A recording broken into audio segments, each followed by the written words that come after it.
Que Dios nos bendiga. Que el Señor nos bendiga. Que Él sea con nosotros. Venir a la casa del Señor es una de los medios de gracia, de las dávidas más preciosas que el Señor nos ha dado. Ser parte de su pueblo, ser parte de la comunión de los santos, es una honra, es una bendición. Que Dios nos bendiga. Siéntase bendecido por estar en la casa del Señor, porque un día en la presencia del Señor valen más que 1000 días fuera de ellos. Bendito sea el nombre del Señor. Aquí el Señor tiene una palabra de Dios para nosotros. Aquí en la alabanza somos fortalecidos. Yo no sé si a usted le pasa, pero muchas veces hemos llegado tristes, medio desanimados, cansados. Pero cuando ya estamos ahí cantando al Señor, estamos adorando al Señor, como que el Señor usa la alabanza para llevarse todas esas molestias, esas dificultades. Por eso el Salmo dice que el Señor se mueve en medio de la alabanza de su pueblo. Y yo creo que el Señor se está moviendo en medio de nosotros. ¿Cuántos dicen amén a eso? El Señor se mueve en medio de su iglesia. En nuestra actitud, en nuestro corazón, en nuestra devoción, la que le va a decir al Señor si queremos que Él entre en nuestra vida y en nuestros corazones. Pero que Dios bendiga a los adoradores que están en la casa de Dios. Porque la Biblia dice que eso es lo que el Señor anda buscando. Los religiosos andaban preocupados del lugar físico, pero el Señor estaba preocupado del corazón. Y la mujer samaritana le dijo, ¿y en qué monte hemos de adorar? Y el Señor le dijo, ¿y qué importa el monte? Lo que importa es que Él busca adoradores, pero que le adoren en espíritu. Bendito sea el nombre del Señor. Una adoración espiritual no es una adoración emocional. La adoración emocional es efímera, es pasajera, es circunstancial. Cuando la gente adora al Señor, emocionalmente lo hace según lo que tenga en el bolsillo, según la salud que tiene, según las circunstancias que le están acompañando. Pero una adoración espiritual es una adoración que trasciende el momento que estamos viviendo, trasciende las circunstancias que estamos pasando, trasciende los dolores que podamos estar viviendo, porque no adoramos al Señor por lo que Él nos da o no nos da. Adoramos al Señor porque Él es grande, porque Él es digno, porque Él es merecedor, porque Él es Dios, y esa es razón suficiente para que podamos adorar al Señor esta noche. Bendito sea su nombre para siempre. Que Dios bendiga a los adoradores espirituales que le adoran al Señor. Que Dios nos bendiga. Bien, vamos a ir a la palabra. ¿Cuántos han venido a oír una palabra del Señor? Cada domingo al venir a la casa del Señor, no solo adoramos, cantamos, sino que también somos y venimos para ser expuestos a las profundas verdades del Evangelio de Cristo. Cuando hablamos de la iglesia predica y predicamos.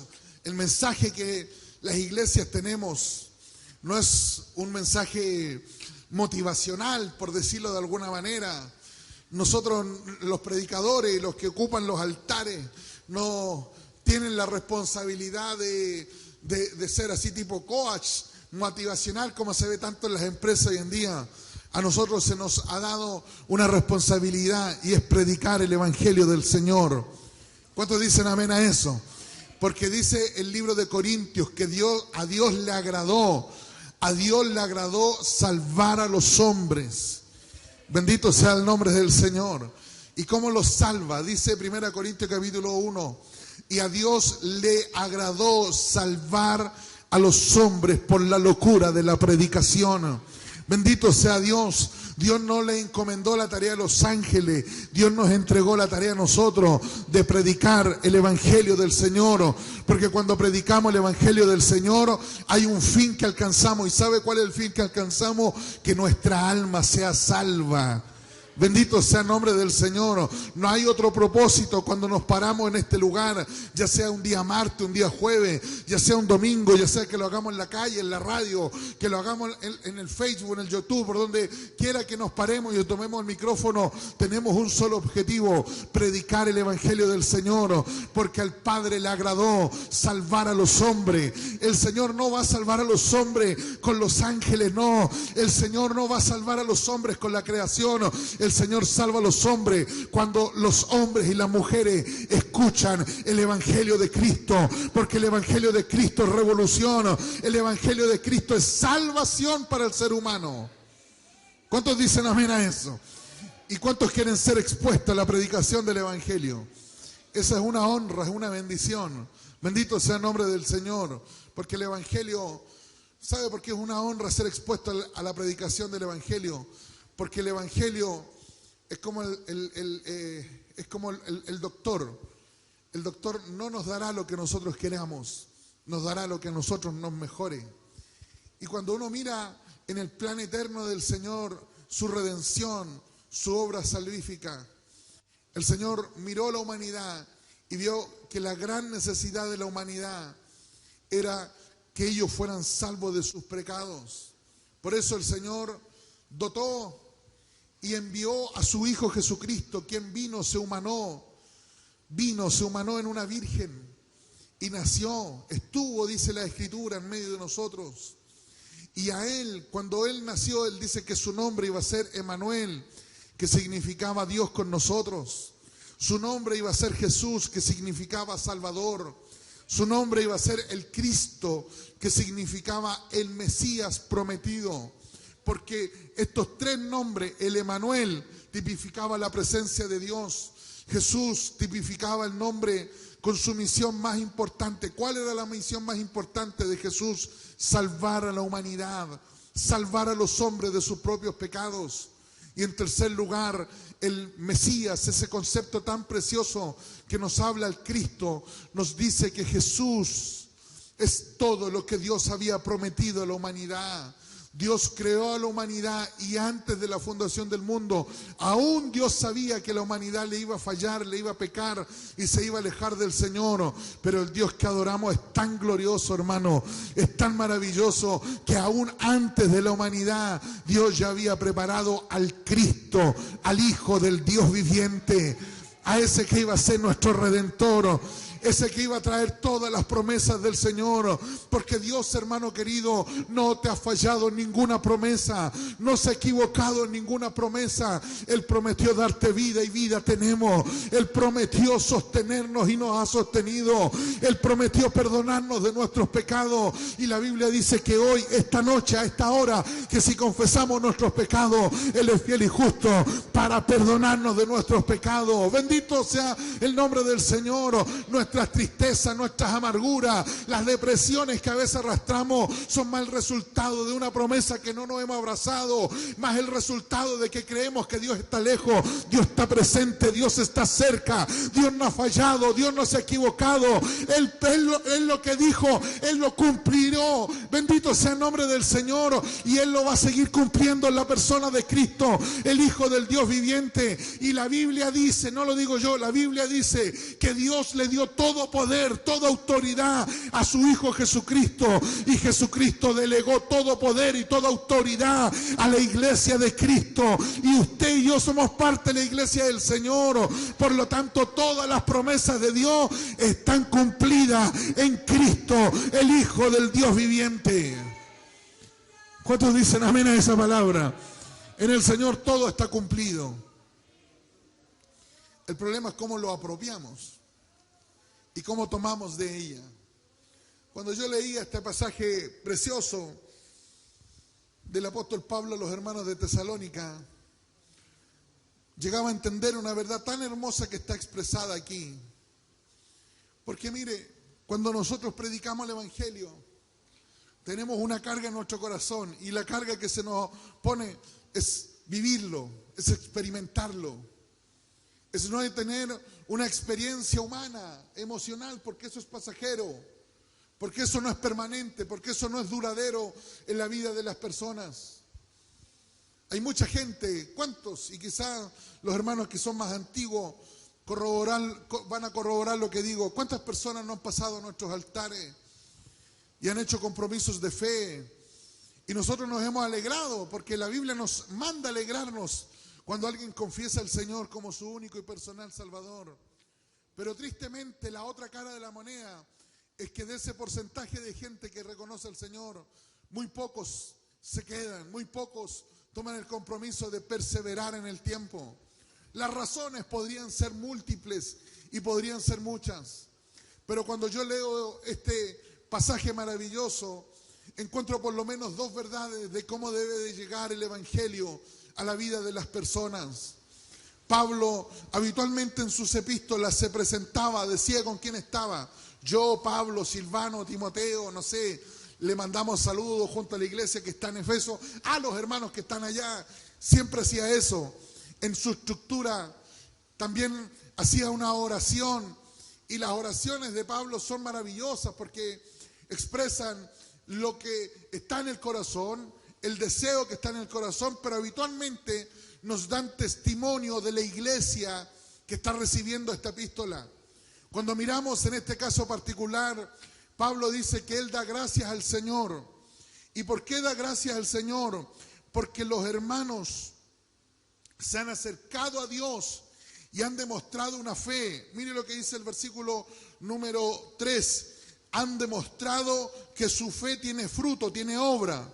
Dice, nos acordamos sin cesar delante del Dios y Padre nuestro de la obra de vuestra fe.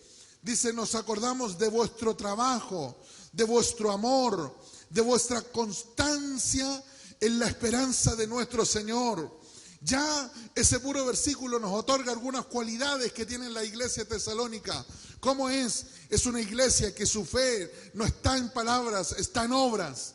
Es una iglesia, bendito sea el Señor, que su amor no está en un sentimiento, está en trabajo. Trabajan por amor.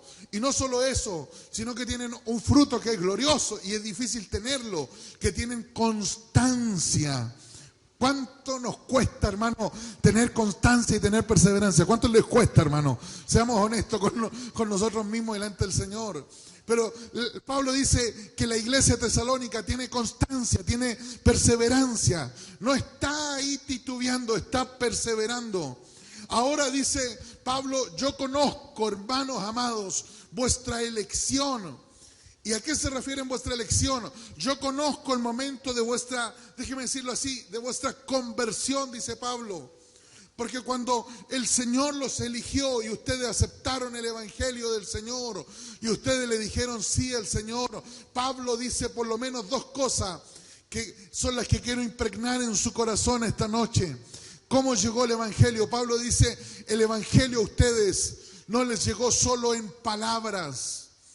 ¿Por qué? ¿Por qué Pablo dice eso? Porque hay muchas personas que teóricamente pueden hablar del evangelio. ¿Cuántas personas, hermano, inclusive gente que no ni siquiera se congrega, pero que estuvo y pasó en algún momento por nuestros templos, pueden hablar del evangelio, dicen del evangelio, hablan, dicen, conocen, saben nuestra liturgia, saben nuestros cultos, conocen nuestros cánticos, nuestras alabanzas? Eso es que el evangelio les llegó en palabras, les llegó en teorías. En Semana Santa se abstienen de comer carne, andan comprando pescado. De una u otra manera tienen alguna noción y quieren demostrar esa noción y esa experiencia religiosa que pueden tener en su conciencia y en su inconsciencia. Pero Pablo le dice a los hermanos de Tesalónica, yo los conozco a ustedes, hermanos, y yo tengo la certeza que a ustedes el evangelio no solo les llegó en palabra, porque el evangelio puede llegar en algún momento en palabra, en teoría. Alguien me presentó el evangelio, alguien me habló del evangelio. Quizás de los que nos están viendo en las redes sociales, los que están aquí en el templo, están aquí porque alguien les invitó, porque alguien les dijo, porque alguien les habló de que aquí hacía bien escuchar y que estar cerca de Dios les hacía bien. Y ese es el primer paso, que el evangelio llegue por palabra. Pero el evangelio no puede quedar solo en palabra, porque si el evangelio queda en palabra, las palabras terminan llevándosela al viento. Lo que un día entró por aquí puede salir por el otro lado. Pablo dice, y este es el primer aspecto, dice, el evangelio no solo llegó en palabra, sino que el evangelio les llegó a ustedes en el poder del Espíritu Santo.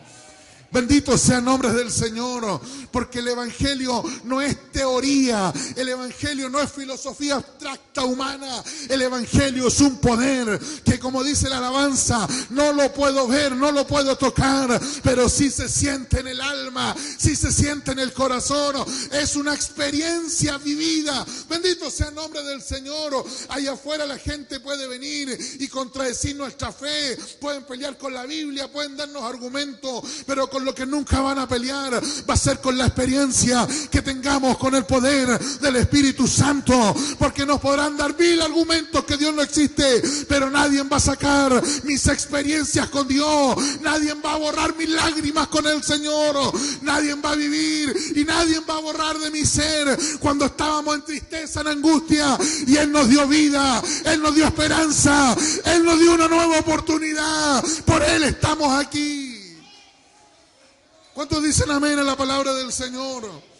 Mire, Romanos capítulo 1, versículo 16, usted conoce ese versículo. Pablo dice, no me avergüenzo de Él. ¿Por qué no se avergüenza el Evangelio? ¿Qué es lo que el Evangelio? No lo escucho, ¿qué es lo que el Evangelio? El Evangelio es poder. El Evangelio, ahí está la esencia del Evangelio. El Evangelio es poder de Dios. ¿Qué es lo que es poder? En el griego es dunamis. De ahí viene el concepto de dinamita, una fuerza incontrolable. Algo que no se puede entender, algo que no se puede comprender humanamente. No lo podemos entender. Nos cuesta explicarnos. Por eso nos cuesta a veces que la gente tienda. A mí me pasa, a veces uno llega hasta a sentirse medio frustrado. ¿Cuándo va a ser el día que entendamos la certeza, la gloria, el poder maravilloso que hay detrás del Evangelio? Porque cuando eso viene, hermano, nuestra vida es revolucionada, es cambiada. Al apóstol Pablo le faltó un minuto camino a Damasco, estar en la presencia del Señor, para que se acabara el Saulo el perseguidor, Saulo el traicionero, Saulo el que aplaudió la muerte de Esteban, y de levantara de aquel lugar un hombre revestido, lleno de la gracia del Señor, dispuesto a recorrer las naciones, no sin temor ni miedo a ser perseguido, porque el Evangelio del Señor en la vida de Pablo fue poder de lo alto. ¿Cuántos dicen amén a la palabra del Señor? El Evangelio tiene que venir, hermano, como poder. El Evangelio te puede venir a ti como tradición, pero las tradiciones se fuman, hermano. Puede venir como una linda tradición familiar. Mi abuelo fue cristiano, mi padre fue cristiano, pero eso, hermano, en algún momento se va a acabar. Alguien de la familia va a romper con la tradición. Alguien de la familia va a acabar con esa cristiandad. Y hemos sido testigos de hermosas familias cristianas que amaban al Señor, patriarcas de la familia que honraron a Dios con toda su vida, y hoy sus generaciones están perdidas porque el Evangelio no puede venir como una herencia familiar. El Evangelio no puede venir a ti porque eres el hijo de, porque tu papá fue, porque tu abuelo fue. No, el Evangelio en usted, el Evangelio en mí tiene que ser una experiencia de poder, una experiencia diaria con el Señor. Si el Evangelio llega en palabras, se fuma. Si el Evangelio llega como herencia, se fuma. Si el Evangelio llega como poder, queda, hermano, permanece, es constante en el tiempo. Bendito sea el nombre del Señor. Y ahí nace la pregunta hermosa: ¿y cómo estamos viviendo nuestro Evangelio? ¿Cuántos dicen amén a eso? ¿Cómo estamos viviendo nuestra experiencia con el Señor? Podríamos atribuirle a Dios un poder sobrenatural, una vida sobrenatural en nosotros. Cuando uno mira al apóstol, o sea, el Señor Jesucristo, uno se da cuenta que Jesús, en cada experiencia que Él vivió, Él la superó en el poder del Espíritu. Lucas 4:14 dice que Jesús, después de haber ayunado, Él fue tentado. Pero dice que Él se paró en Galilea en el poder del Espíritu. Uno dice, ¿y cómo Jesús pudo? Porque después de haber ayunado 40 días y 40 noches, ¿cuál es lo lógico que tenía que haber experimentado? Hambre. Y aparece el tentador a decirle, mira, como has ayunado 40 días, 40 noches, estoy parafraseando, me imagino que vienes con tremendo poder, dile a esas piedras que se conviertan en pan. Era la experiencia más lógica que podría alguien experimentar. ¿Cómo Jesús pudo vencer la tentación? Y Lucas nos dice, porque Jesús estaba en el poder del Espíritu. No hay otra manera, hermano, de abrazar la victoria del Señor, si no es en el poder del Espíritu.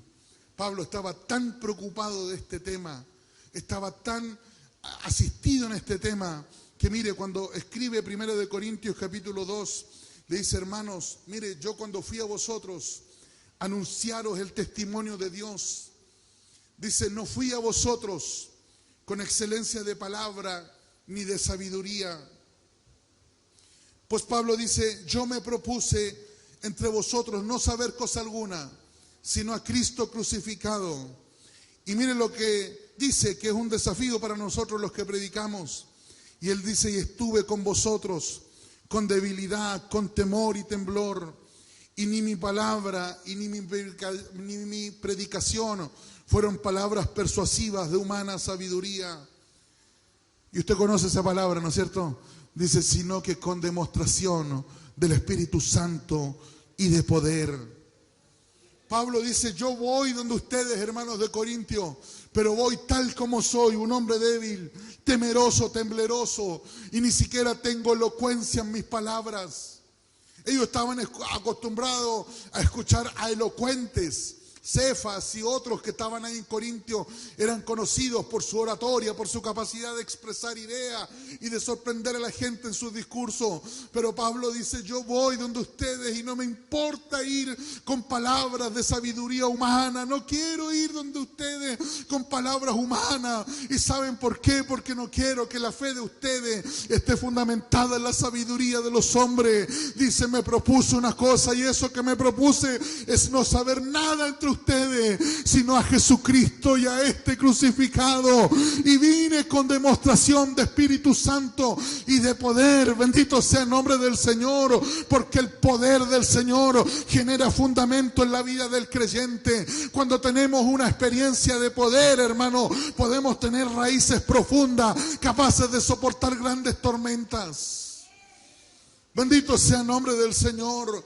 Los apóstoles en el pórtico llamado La Hermosa miraron a un cojo y mire lo que le dijeron: no tenemos plata, no tenemos oro, pero lo que tenemos es lo que te damos. Levántate y anda. Y dice la palabra del Señor que este hombre que yacía por más de 40 años se puso en pie. Uno dice, ¿cómo el Señor puede actuar de esta manera tan milagrosa? Y hoy nos cuesta ver tantos milagros, porque lo que ellos tenían es lo que a veces nos falta a nosotros.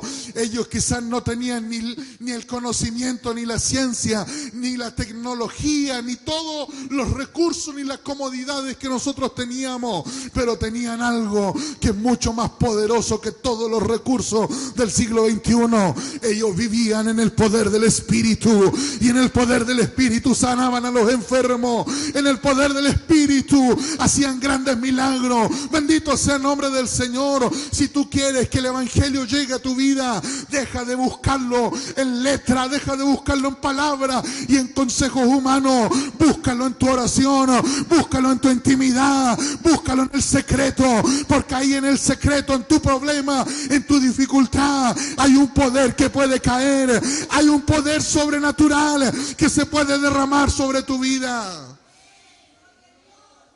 ¿Cuántos dicen amén?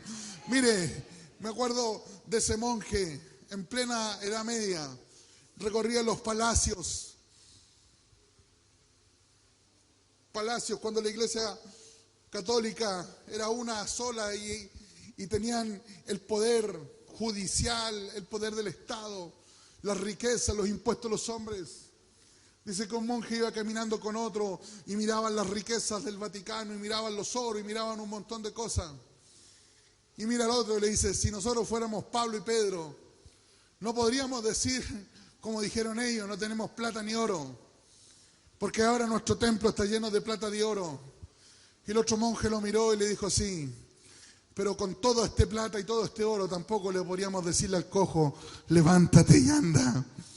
Bendito sea el nombre del Señor, porque el poder maravilloso del Señor no se compra con oro, no se compra con dinero, no se compra con recursos humanos. Bendito sea el nombre del Señor. El poder de Dios es una obra de gracia, es una obra sobrenatural. Si tú has venido esta noche a buscar de Dios, bendito sea el nombre del Señor, lo que tú tienes que buscar es el poder del Espíritu Santo, porque en el poder del Espíritu Santo tú te puedes ir de aquí transformado, te puedes ir de aquí renovado, te puedes ir aquí cambiados. Bendito sea el nombre del Señor. Estamos aquí, hermano, porque buscamos de su poder, buscamos de su gracia, buscamos del Espíritu Santo. Bendito sea el nombre del Señor, porque creemos que la iglesia no se va a sostener en el tiempo con razonamientos, ideas humanas. Nos vamos a mantener en el tiempo con el poder del Espíritu Santo, con ese poder que cayó en Pentecostés, con ese poder que cayó a principios del siglo y con ese poder que seguimos creyendo que se derrama en la iglesia. ¿Cuántos dicen amén a esto? Bendito sea el nombre del Señor. Mire, déjeme terminar. La segunda forma en que el evangelio tiene que llegar, dice el versículo número 5, porque el evangelio no llegó a vosotros en palabras solamente, sino también en poder del Espíritu Santo.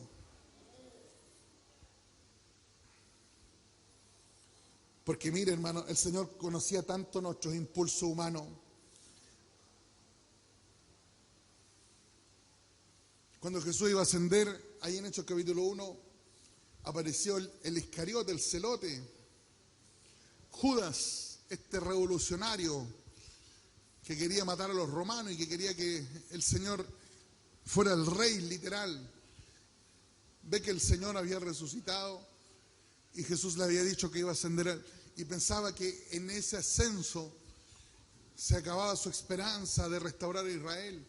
Y corrió donde el Señor y le dice: Señor, restaurarás a Israel.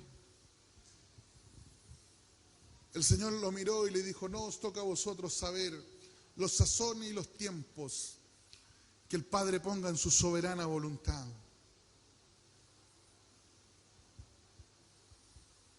Y de ahí mira a los discípulos y le dice: no se muevan de Jerusalén. ¿Por qué el Señor les dice no se muevan de Jerusalén? Todo se había cumplido. El Señor les dice: yo voy a ser crucificado, yo voy a estar 3 días en la tumba, al tercer día seré levantado. Todo se había cumplido, literalmente como el Antiguo Testamento lo había profetizado. ¿Me está escuchando lo que estoy hablando? Y mire, ellos con el ímpetu, me imagino yo, de querer salir a divulgar por todos lados que el que ellos habían crucificado había resucitado y que más de 500 hombres eran testigos oculares de la resurrección del Señor Jesús. Me imagino que ellos tenían un ímpetu de salir, de querer, de hacer un montón de cosas. Pero el Señor les dice: no se muevan de Jerusalén.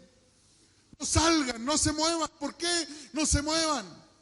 Versículo 8 del capítulo 1 de Hechos. Porque le dice: recibiréis poder.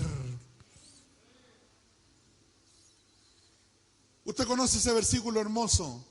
Y recibiréis poder. Y me seréis testigos en Jerusalén, en Judea, en Samaria y hasta lo último de la tierra. El ímpetu humano era salir, pero salir sin poder hacer las cosas humanamente.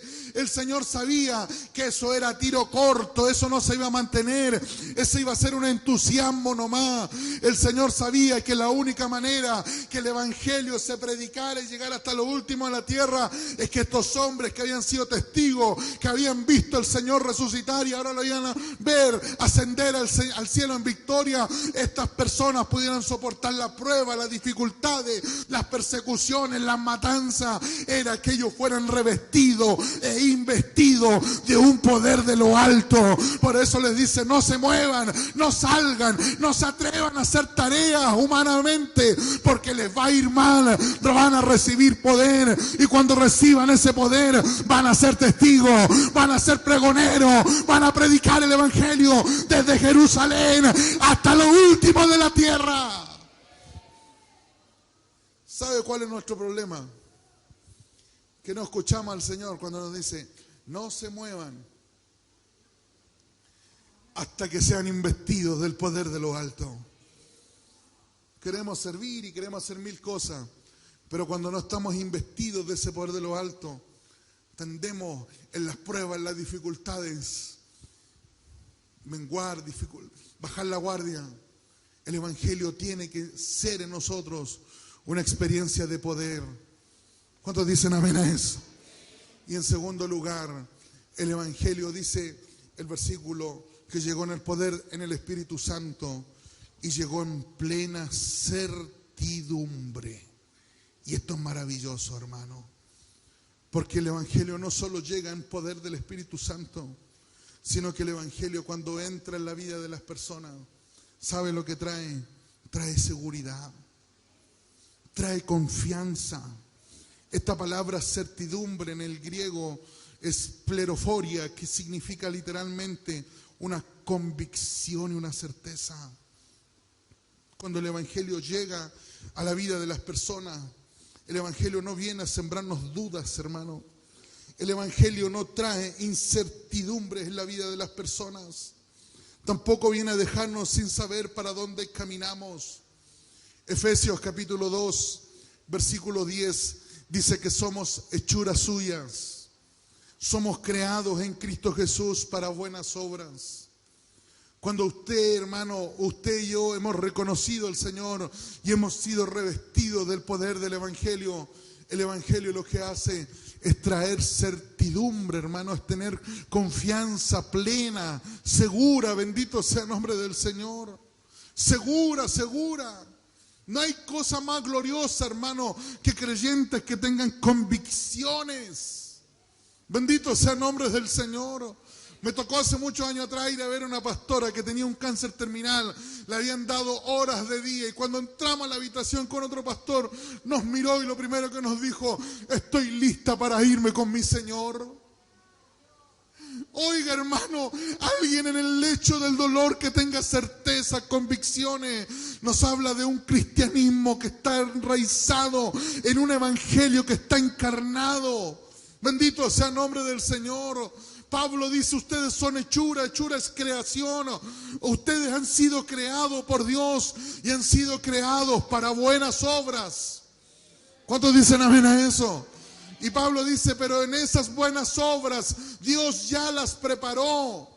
No es que ustedes van a inventar buenas obras para caminar. Es lo que le dice Pablo a los hermanos de Éfeso. Dice: Dios de antemano ya preparó el camino por el cual ustedes debían de caminar. Dios ya preparó la senda por el cual iban a caminar. Bendito sea el nombre del Señor. Dios los llamó con un destino y un propósito eterno. Dios no está jugando con nosotros, hermano. Dios no está viendo quién se salva, quién se pierde. No, si Dios te llama es porque Él desea que tú no te pierdas, sino que tú procedas al arrepentimiento. Dios no está jugando contigo a ver si podemos hacer algo contigo, a ver si vamos a tener suerte y vas a responder. No, hermano, Dios no es así. Si Dios te llamó, Él tiene todo. Él tiene el camino preparado. Él tiene la senda lista. Él quiere que tú camines. Él quiere que tú andes. Él quiere que tú vivas la vida del Evangelio.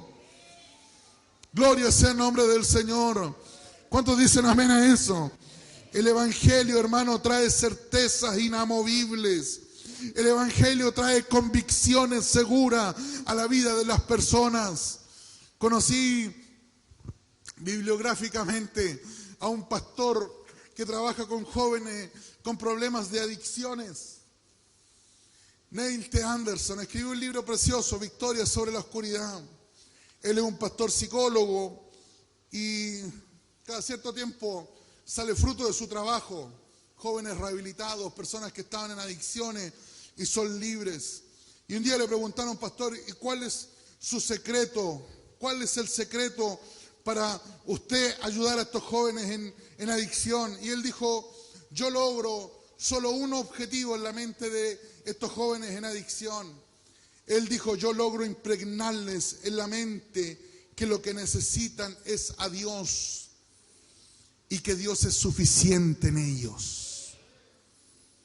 Me dice: cada mañana cuando ellos se levantan, ellos tienen que decir: no soy lo que hoy soy, soy lo que Dios quiere que yo sea. ¿Me está escuchando lo que estoy hablando? Dice que cuando vienen las ansiedades por consumir droga, Dice que ellos repiten y sus oraciones es: yo soy libertado en Cristo y lo único que necesito para vivir es a Dios en mi vida. Cuando viene la culpa, ellos vienen en su mente la culpa por lo que hicieron, por los daños que provocaron, por las maldades que hicieron. Ellos repiten: he sido perdonado por Cristo y nadie puede acusar a quien Dios haya redimido de su falta. Bendito sea el nombre del Señor.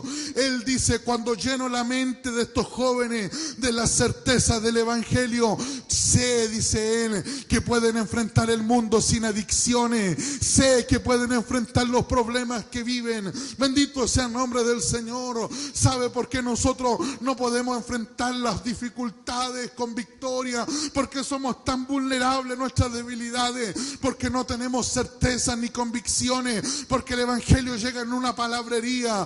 Pero cuando tú tienes certeza, cuando tú tienes verdades, bendito sea el nombre del Señor. Déjame decirle algo en el nombre de Dios: cuando usted está parado en las verdades ciertas del Evangelio, no hay demonio, no hay diablo, no hay plan satánico, no hay enfermedad, no hay crisis que lo pueda derrotar. Bendito sea el nombre del Señor, porque ni las puertas del Hades han de prevalecer contra el que es iglesia del Señor. Bendito sea su nombre para siempre. Llénate de verdades de Dios. Tú no eres un hijo de la drogadicción, tú no eres el hijo de la perdición, tú no eres alguien que camina sin sentido. Tú caminas en la mejor ruta, vas en la mejor senda. Él es tu Padre. Te espera un cielo nuevo y una tierra nueva. ¿Cuántos dicen amén a la palabra del Señor? ¿Cuántos dicen amén a la palabra del Señor? Dígale al que esté al lado suyo: hay que tener convicciones. Dígale: hay que tener convicciones, hay que tener convicciones. Si no tienes convicciones, te vas a derrumbar, hermano, te vas a caer. Por eso tú estás siendo expuesto a la predicación del Evangelio, porque el Evangelio trae certeza. Pablo dice: nada me va a separar del amor del Señor. Nerón había quemado la mitad de Roma, bendito sea el nombre del Señor. Culpó a los cristianos y amenazó al apóstol Pablo de matarlo. Pablo sabía que iba a ser decapitado, pero él dijo: ni la vida, ni la muerte, ni espada me podrá separar del amor de Dios que es en Cristo Jesús, Señor nuestro. ¿Cuántos pueden tener certeza esta noche? Llénate de certezas, hermano. El mundo nos llena de incertidumbre, de miedo, que la política, que la economía, que el gobierno, que la salud. Olvídate de eso, hermano. Estamos en las mejores manos. Estamos en las manos del Dios poderoso. Y mire, termino con el precioso versículo 6.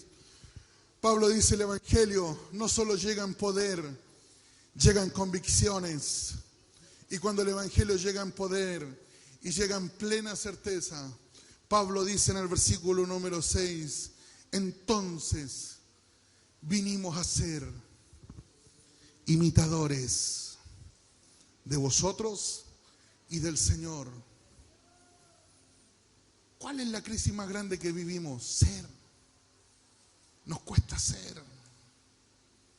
A veces no nos cuesta hacer cosas, pero sí nos cuesta ser. Pablo dice: cuando el Evangelio llega en palabra, ustedes no van a hacer nada. Ser, de ser. Pero Pablo dice: si el Evangelio llega a ustedes en poder, en certidumbres, llega a ustedes en plenas convicciones, les tengo una buena noticia: ustedes van a ser. Ustedes van a ser. ¿Y qué vamos a hacer? Pablo dice: imitadores de Dios. La palabra la van a recibir con gozo, aun cuando la estén recibiendo con grandes tribulaciones. ¿Cuántos alaban al Señor esta noche? La van a recibir en el gozo del Espíritu Santo.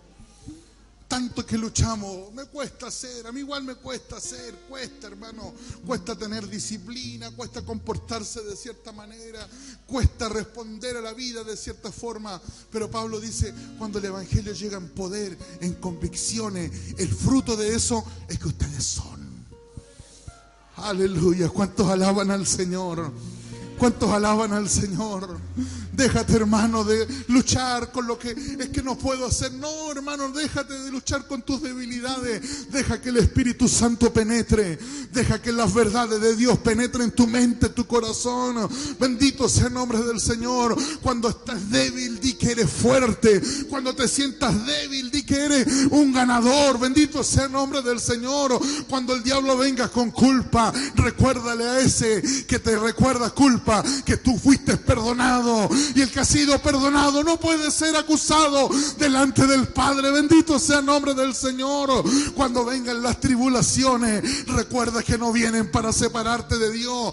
Hay muchas bendiciones que vienen con un paquete de regalos llamado problema. Pero cuando ese paquete se va, cuando ese problema eres capaz de resistirlo, viene la gloria del Señor, viene la bendición del Señor. Bendito sea su nombre para siempre. Llénate de verdades para que cuando vengan las certezas y las convicciones ahí en tu corazón, en tu alma, llénate de verdad de Dios para que cuando venga la dificultad sepas, huelas, entiendas que esta tormenta no es permanente, que la lluvia no va a ser día y noche, que en algún momento el sol va a venir, como dice Salmo 35, porque la noche durará el lloro, pero la mañana vendrá la alegría, porque por un momento será su ira, pero su favor dura toda la vida.